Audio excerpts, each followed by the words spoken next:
This isn't a horror movie. This actually happened. And the most disturbing part of the story is this. He warned people. He told them something terrible was going to happen, and nobody stopped him. This is the case of Andre Lee Thomas, a man whose descent into psychosis ended in one of the most disturbing crimes in modern American true crime history. And it all happened in Sherman, Texas in 2004. To understand what happened, you have to go back years earlier. Andre Thomas wasn't always a murderer. He was born in 1983 and grew up hearing voices from a very young age. Family members later said he often talked about angels and demons arguing inside his head. At school, he was quiet, talented. He loved drawing cars and dreamed about designing them someday. But his mental state was deteriorating. By age 13, he had already attempted suicide by cutting his wrists. He began drinking alcohol as a teenager. He started using marijuana. And as the years went by, his grip on reality continued to slip. At 16 years old, Andre became a father. The child's mother was Laura Boren, a teenage girl he later married when he turned 18. But the relationship didn't last. The two separated not long after the marriage. Laura moved on with her life and eventually began seeing someone else. She had another child, a baby girl. For Andre, that separation seemed to deepen the darkness already forming in his mind. Friends said he became obsessed with religion, particularly the Book of Revelation. He talked about the end of the world, about demons, about secret messages hidden in symbols. Sometimes he even claimed the meaning of life was hidden inside the images on the US dollar bill.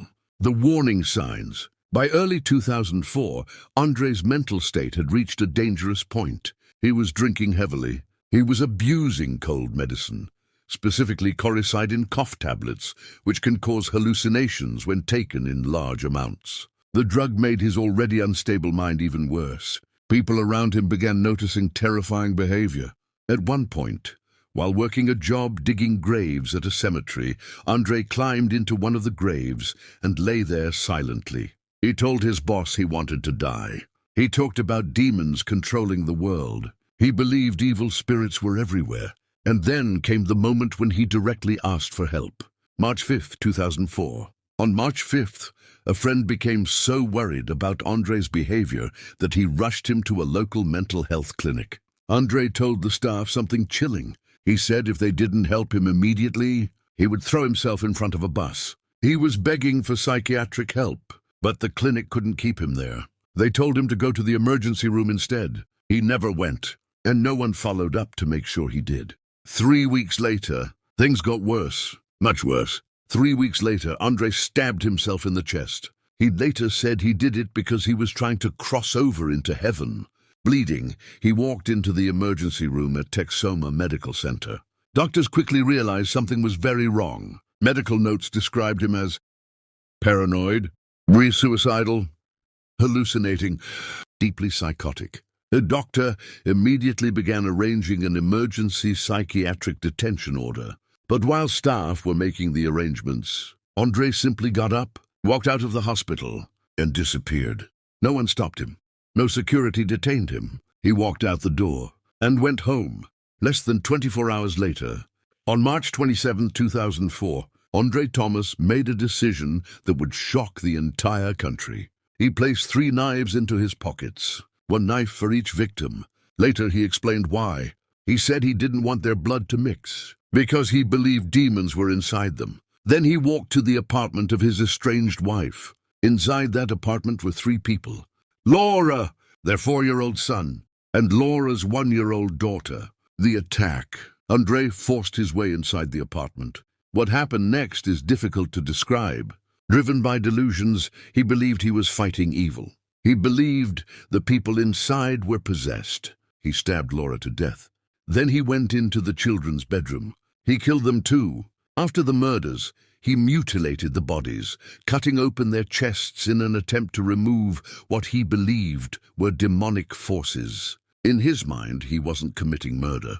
He believed he was saving the world. What happened after? After the killings, Andre lay beside the bodies and stabbed himself again. He expected to die, but he didn't. So he walked home. He cleaned the knives, changed his clothes. Then he called Laura's parents. He left a voicemail saying something terrifying. "I need yours help. I think I'm in hell." Soon after, he turned himself into police. The horror didn't end there. Just 5 days after his arrest, something even more disturbing happened. While sitting alone in his jail cell, Andre began reading the Bible. He came across a passage that said, "If your eye causes you to sin, pluck it out." And he did, with his bare hands. Doctors couldn't save the eye, and in 2008, he removed the other one and consumed it. He said he did it because he believed the government was reading his thoughts through his eyes. The trial.